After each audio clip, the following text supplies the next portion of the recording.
Sir काली विवाह शोभा बेले युवक को ये निर्मम भाव हत्या कर रास्ता उपर आईन श्रृंखला परिस्थिति सृष्टि आप बर्तमान आसुँच लोक मैंने न्याय दाबी करते आपको कौन कहे सर कौन प्रतिश्रुति देते कौन था लोक निहाती गोटे दुखद घटना एमती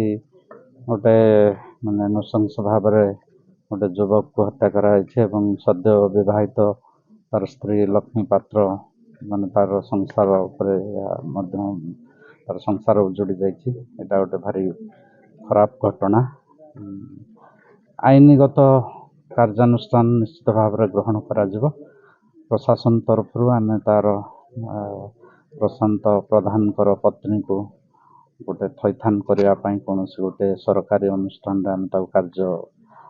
निजुक्ति देवु एवं अन्य जहाँ जहाँ सब डिमांड कर जगन्नाथ मंदिर जो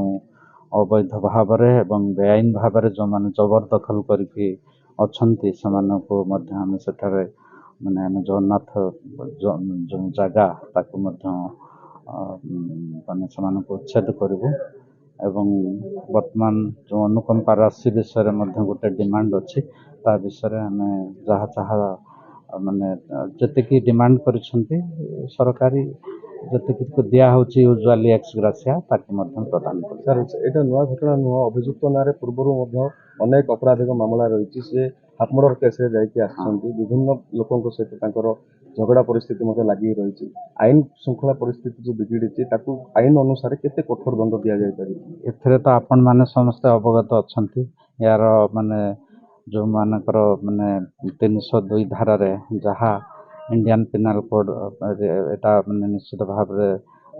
आईन ता बाटर ही जीव से विषय में अधिक कहवाटा ठीक मन करूँ 8टा दाबी भितर केतेटा पूर्ण करा निश्चित भाव में आम प्राय जो गुड़ाक अच्छी आईन तो प्राय सब संभव किसी दाबी जोटा कि आम टे परीक्षा निरीक्षा करूँ प्राय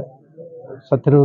6टी दाबी तो निश्चित भाव में सर वर्तमान परिस्थिति शांत पड़ी स्वाभाविक जीवन यापन किसी दिन लगे ये तो एत बड़ घटना जो निश्चित भाव में मतलब टे लोक मानकर जो स्थानीय लोक मान यार प्रभाव निश्चित रु परिस्थिति आम से प्रति ध्यान देवा टे समस्त आपण मानकर सहयोग स्थानीय लोक मानकर सहयोग वातावरण को आम स्वाभाविक करवा। धन्यवाद। पूर्व शत्रुता को केन्द्र करी प्रोसेसन चलता बेले निज